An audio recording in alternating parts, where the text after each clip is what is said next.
विद्यार्थियों, अब अगले पद में आप लोग देखिए कि क्या बातें कवि सूरदास जी कहते हैं। अति मलिन वृषभानु कुमारी, हरि श्रम जल भीजो उर्वंचल तिहि लालच न धुआवत सारी।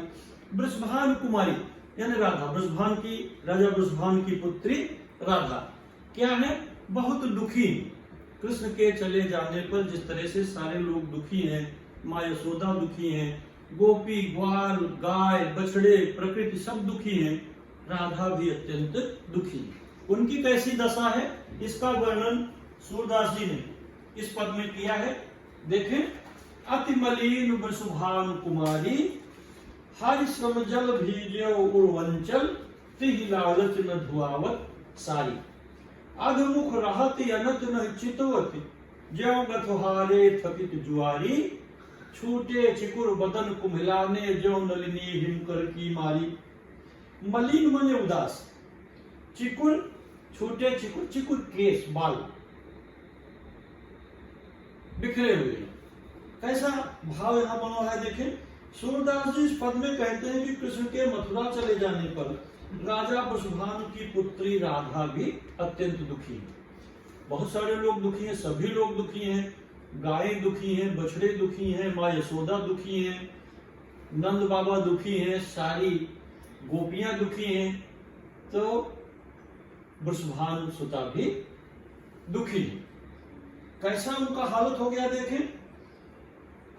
हरि श्रम जल भीजे उर्वंचल तिहि लालच न धुआवत सारी। श्री कृष्ण के पसीने से राधा का आंचल गीला हो गया है, कहीं श्री कृष्ण के पसीने की खुशबू न निकल जाए, इस डर से वह अपनी साड़ी यानी साड़ी धुलाती नहीं। कृष्ण के साथ क्रीड़ाओं में, खेल कूद में, श्रम से, पसीने की बूंदे से, श्वेत कणों से जो सारी गीली हो गई है, उनको कृष्ण के पसीने की सुगंध उसमें ऐसी आती है कि इस लालच से उसे वे धुलाती नहीं। अधमुख रहती अनत नहीं चितवत, ज्यों गथहारे थकित जुआरी। हमेशा मुख नीचे किए हुए रहती हैं और अन्यत्र देखती नहीं। उनकी दशा एक हारे हुए जुआरी की भांति हो गई है। जिस तरह से जुआ के खेल में, चौसर के खेल में एक जुआरी अपना सब कुछ हार जाए और फिर मुंह लटका करके बैठ जाए, सिर ऊपर उठा करके देख भी नहीं सकता, ऐसी दशा वृषभानु कुमारी राधा की हो चुकी है। अधमुख रहत अनत नहीं चितवत, मुखड़ा नीचे किए हुए हैं, अन्यत्र देखती नहीं है। ऐसा लगता है जैसे कोई जुआरी हो, अपना सब कुछ राजपाट हार गया हो और असहाय होकर के बैठ गया है। छूटे चिकुर बदन को मिलाने, ज्यों नलिनी हिमकर की मारी। राधा जी का चेहरा ऐसे कुमला गया है जैसे कमलिनी के ऊपर हिमपात हो गया हो। हिमपात माने पाला पड़ जाना।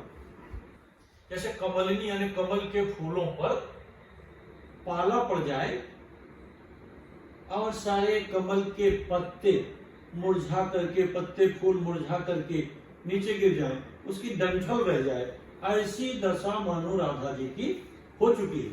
छूटे चिकुर बदन को मिलाने, ज्यों नलिनी हिमकर की मारी। सूरदास जी कहते हैं कृष्ण के वियोग में राधा जी की इस तरह से बुरी, असहाय, निसहाय और व्यथित अवस्था हो गई। अगला पद देखिए, कहा लो कहिए ब्रज की बात,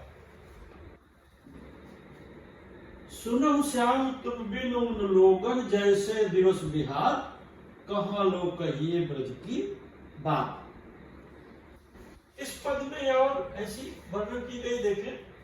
कवि सूरदास जी कहते हैं कि कृष्ण के बिना जैसा वहां का वातावरण हो गया है, ब्रज प्रदेश की दशा हो गई है। कैसी दशा हो गई है, बड़ी बुरी दशा हो गई। देखें, कहाँ लोग कहिए ब्रज की बात, मैंने ब्रज की बात कहां तक बताऊं। जब अक्रूर जी यानी उद्धव ब्रज से लौटकर मथुरा जाते हैं, गोकुल से लौटकर मथुरा जाते हैं, कृष्ण उनसे पूछते हैं वहां का हाल चाल, तो कहते हैं मैं वहां की बातें क्या बताऊं, वहां का समाचार बड़ा बुरा है। कृष्ण के बार बार पूछने पर कि तुम कुछ ब्रज की बातें बताओ, ब्रज में कैसे लोग रह रहे हैं, कैसे उनका अब रहन सहन हो गया है मेरे बिना। तो उद्धव जी कहते हैं, हे कृष्ण, मैं ब्रज की बातें आपसे कहाँ तक कहूं। ऐसी बातें हैं कि जो कही नहीं जाती। हाँ? बड़ी बुरी दशा है। ऐसे तो उद्धव जी आए थे कि उन सब लोगों को समझा देंगे कि कृष्ण के बिना ही वो लोग रहे। एक दूसरा पद है सूर का, सूर सागर से यो भी लिया गया है। जब उद्धव जी आते हैं वहां समझाते हैं गोपी ग्वाल बालों को, खास तौर से गोपियों को, कि तुम लोग कृष्ण को भूल जाओ और कृष्ण के अलावा किसी अन्य ब्रह्म की उपासना करो। तो गोपियां कहती हैं, उद्धव मन न भये 10-20 मन तो है नहीं, एक हुतव सो गयो श्याम सब को आराधईस, इंद्रिय शिथिल भई के सब बिरज्यों देहि बिरसीस। इस तरह की बातें करती है।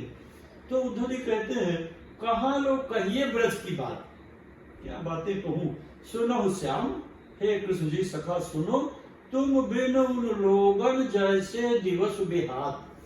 उन लोगों का दिन कैसे व्यतीत हो रहा है तुम्हारे बिना, उसकी मैं थोड़ी सी एक वानगी, थोड़ा सा एक रूप प्रस्तुत करता हूं। देखे, गोपी ग्वाल गाय गोसुत सब मलिन बदन कृष्णगात। सारे लोग इतने दुखी हैं, उनका शरीर एकदम दुर्बल हो गया है, दुबले पतले हो गए हैं। वैसे उनकी शारीरिक अवस्था अत्यंत असहाय हो गई है, विकल हो गई है, और वह सब एकदम दुबले पतले जर्जर कृष्णकाय हो गए। कौन कौन? गोपी, गोपियां, ग्वाल, ग्वाले लोग, गाय, गोसुत, गोसुत यानी बछड़े, सब मलिन बदन कृष्णगात, अत्यंत क्षीण शरीर वाले दुबले हो गए हैं, जैसे मानो रुग्ण हो गए हैं आपके बिना, और निरंतर आपकी रट लगाए रहते हैं। परम दीन जन शिशिर हे महत, अंबुज गण बिन पार। और कैसी बुरी दशा उनकी हो गई है। वह कहते हैं कि आपके बिना उन लोगों के समय दिन रात किसी तरह व्यतीत होते हैं।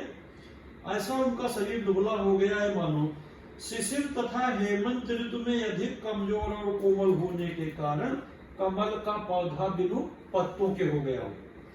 परम दीन, अत्यंत दीन दुर्बल हो गए हैं, जन्म में जैसे शिशिर हेमहत।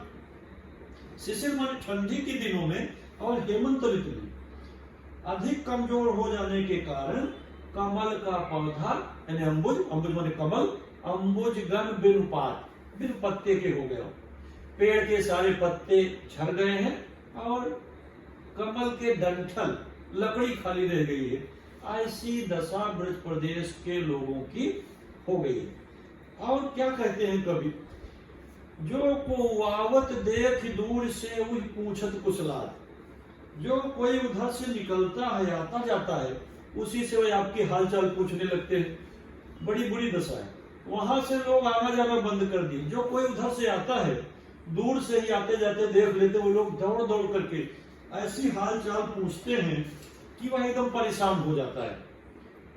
जो को आवत देख दूर से वही पूछत कुशलात, उसी से आपका हालचाल कुशल पूछने लगते हैं। और चलन न देत प्रेम वातुर उर कर चरणन लपटात। क्या करते हैं? चलन न देत। जो कोई राही आता है, पथिक आता है, उसे रोक लेते हैं, भैया रुको जरा। जब रुक जाता है तो उससे हालचाल पूछने लगते हैं। इतना हालचाल पूछते हैं कि वो पगला जाता है, कहता है हमें जाने दो। तो लोग जाने नहीं देते, उसका पैर पकड़ लेते हैं, हाथ जोड़ते हैं, विनती करते हैं, उसके पैरों पर गिर जाते हैं, लिपट जाते हैं, कहते हैं कुछ और बातें बताओ कृष्ण के बारे में। ऐसी बुरी उन लोगों की दशा हो गई। बड़ा रोचक प्रसंग है। महात्मा सूरदास जी ने बहुत ही सुंदर भाषा में इसका वर्णन किया है विद्यार्थियों। जब देखे ना, जो को आवत देख दूर से वही पूछे, पहले दूर से ही देख लेते कोई आ रहा है तो दौड़ पड़ते हैं, उसे रोक लेते हैं, रुको भैया जरा। और चलन न दे, जब जाने लगता है तो उसे रोक लेते हैं। क्या करते हैं? प्रेम वातुर उर कर चरणन लपटात। इतना प्रेम उनके मन में उमंग पड़ता है कि हाथों से उसके पैर पकड़ लेते हैं, गिर पड़ते हैं, पैरों में लौट जाते हैं और उससे हालचाल पूछते हैं। आदमी की तो बात जाने दो, पिक चातक वन बसत न पावत बायस बलि नहीं खात।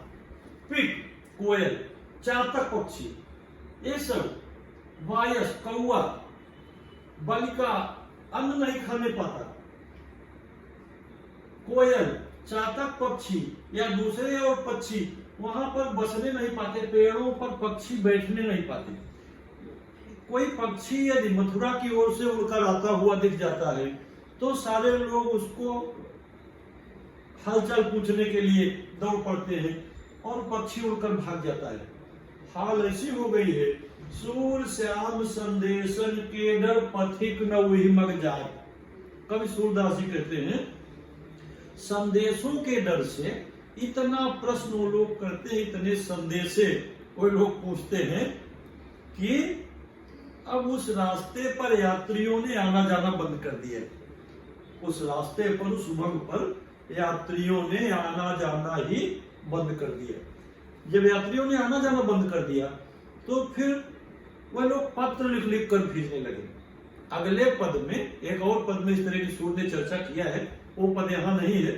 संदेशन मधुबन कूप भरे, यहां पर देख रहे हैं कि सूर श्याम संदेशन के डर पथिक न वही मग जात। पथिक माने यात्री, राही। लोगों ने उस रास्ते पर आना जाना छोड़ दिया और जब आना जाना छोड़ दिया तो फिर वो लोग चिट्ठी पत्र लिखने लगे, क्योंकि उन दिनों टेलीफोन वगैरह तो, मोबाइल वगैरह तो था नहीं। पत्र का साधन था, पशु पक्षियों के माध्यम से पक्षियों से पत्र भेज देते थे। इतने पत्र भेजे संदेशन मधुबन कूप भरे। धन्यवाद विद्यार्थियों, अगला पद में बाद में बताऊंगा अगले वीडियो में।